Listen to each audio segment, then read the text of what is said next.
All right, time to take a look in the cowboy hat and pick our next performance. Hope it's a good one. This feels like a winner. Let's see what we have. Aha! I know this one's been recommended quite a bit. Runaway, Krewella, Coke Studio, Season 11. Okay, I'm excited about this one.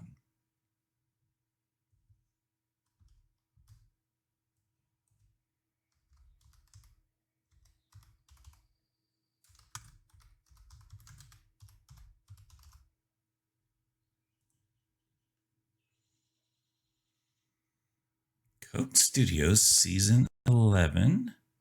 Let's go full screen with this and take a listen.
Got the world in the palm of my hands, and all I wanna do is make you dance. If I never see your face again, will I remember every time we go out, free drinks sitting in the VIP.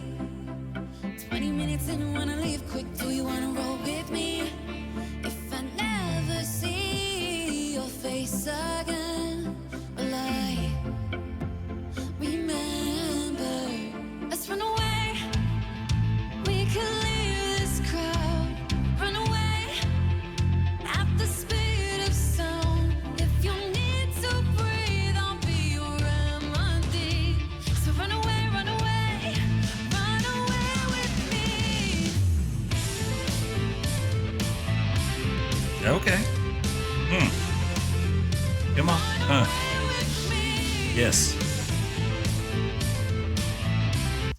You see he's playing cymbals with holes in them. So run away, run away, run away with me.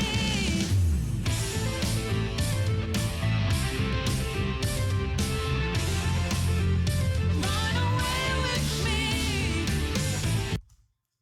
Let's see if we can get it. There we go. So you see the cymbals here, especially it would be in his, let's call it his 11 o'clock position, the big crash cymbal with holes in it. And these have become very popular, especially in the past 20 years. Let's see. I have a cymbal over here behind me, and I'm going to do a little explanation.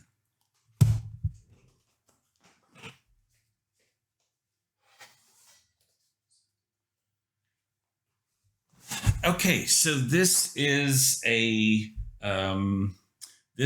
cymbal, obviously, and based on its design with the bell and then the very subtle taper to the edge. This is very much in the Turkish tradition. This is what we would call a Turkish cymbal. Now, if it was flared up on the edge, almost like the bill of a hat flared up on the edge, that would be a Chinese cymbal, or what we in the West would call a China type cymbal. Well, of course, this doesn't have any holes in it. This is the Crash of Doom by Zildjian. Now, some of you may know this, but Zildjian uh, literally translates from the Ottoman, I think the Ottoman Empire, or it translates from the Turkish as cymbal maker. Yes, Zildjian is based in near Boston, Massachusetts, but their origins are from Turkey, and a lot of the great cymbal manufacturers to this date are still based out of Turkey.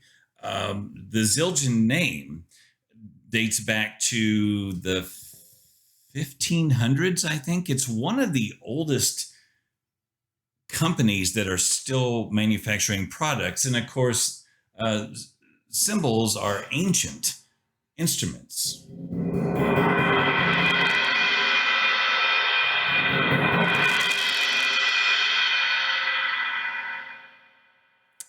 So with a Turkish cymbal, we get a very brilliant, kind of a crash. It is a crash, but it's very kind of, it has kind of a crystal, kind of a glass breaking sound to it, a lot of treble. And then with a China cymbal, we get something that's far more abrupt and quick, and doesn't have the sustain. Doesn't have the sustain of a Turkish cymbal.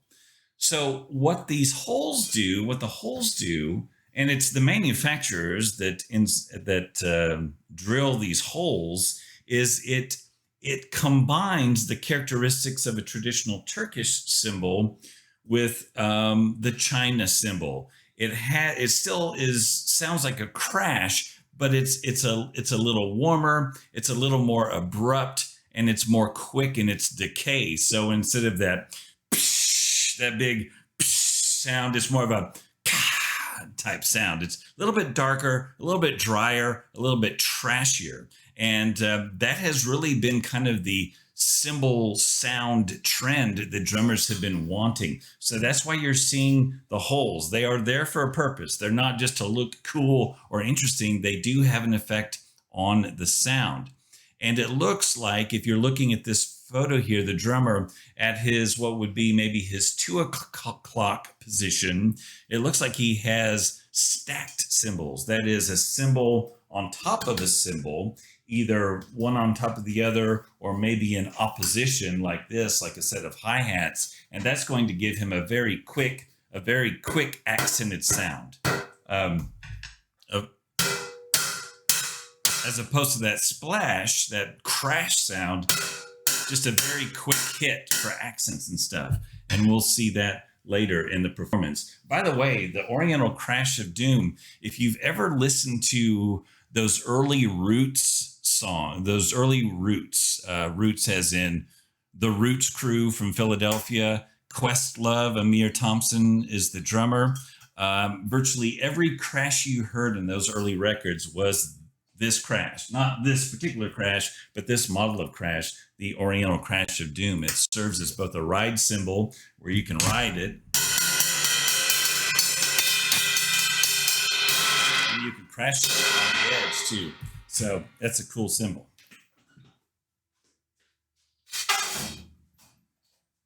Okay. Now that I've made all that noise, let's get back to the music.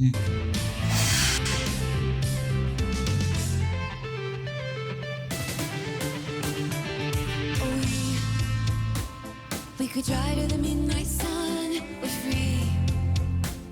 We're living like we just begun. If I never see your face again, will I remember? Let's run away. We could leave this crowd. Run away at the speed of sound. If you need to breathe, I'll be your remedy. So run away.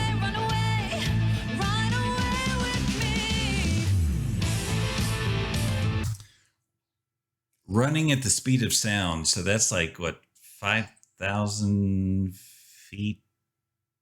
Is it 5,000 feet per second? Something like that. So isn't the speed of sound like a mile a second? Could you imagine being able to run that fast? Anyway, let's get back to the jams. Did you see that? He's hitting that stack symbol. Yes. So effective. I love those. Huh.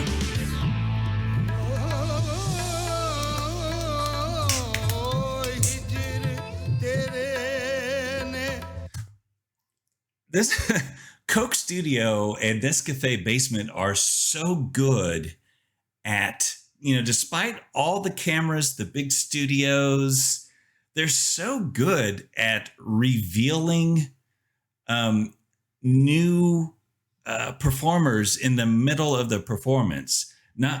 There's no sign of these gentlemen early prior to seeing them, but here we are 3 minutes in, and for the first time ever, we're seeing them despite all these cameras and camera angles. It's just kind of a production magic trick, it seems. Love it.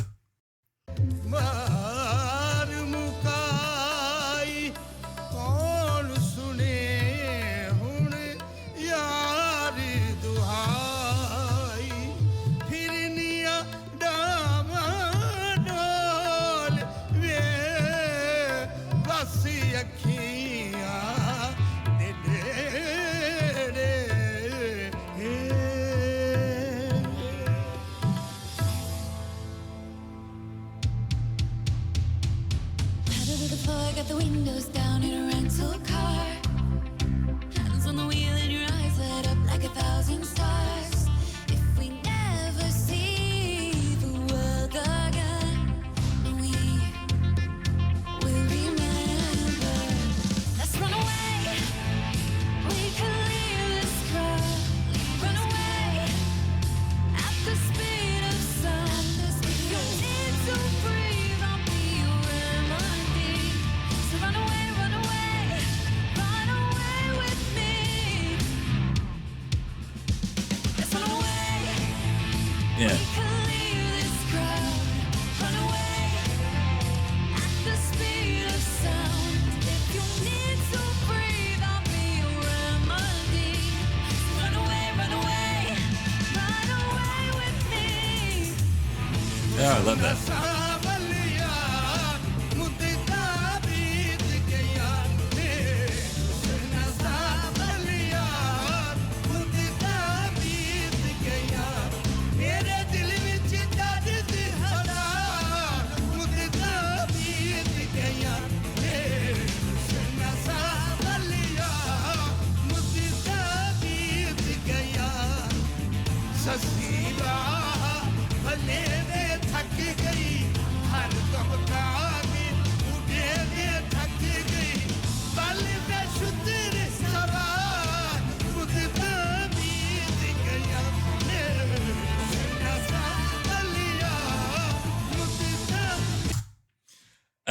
I just noticed that most of the symbols he's playing here, with a few exceptions, are made by the company Sabian.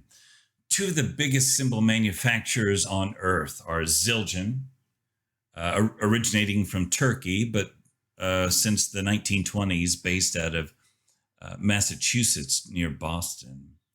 Another one of the biggest, especially North American cymbal manufacturers, is Sabian, Sabian. Fun fact, the founder of Sabian cymbals, his name is Robert Zildjian. What happened was, and we've heard this so many times in industry, is that I believe it was Evadus Zildjian, kind of the patriarch of Zildjian cymbals, was planning to turn the company over to his sons. Was it Armand and Robert, I believe? Anyway, the brothers could not agree on the direction they wanted to take Zildjian Cymbal Company. So Robert was like, fine, I'm just going to go out on my own. He did so. He basically took the Zildjian formula, went to Canada, and started his own cymbal company.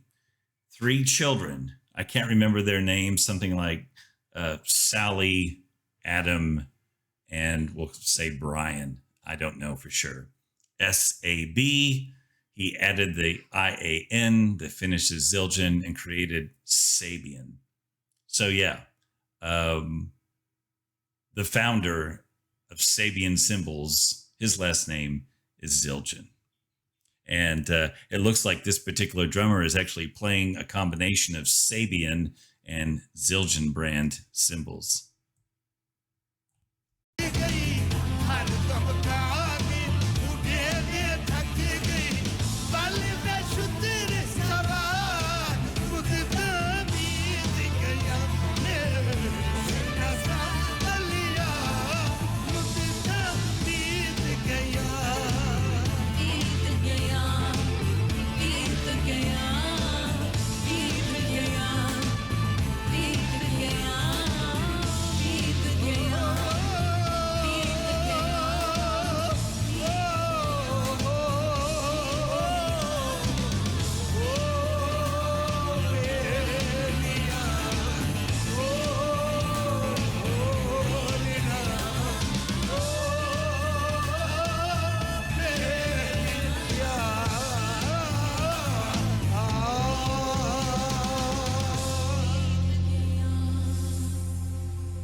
Fantastic.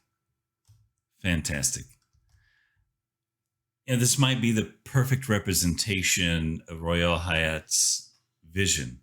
About a week ago, on YouTube, I listened to a presentation of Royal Hayat.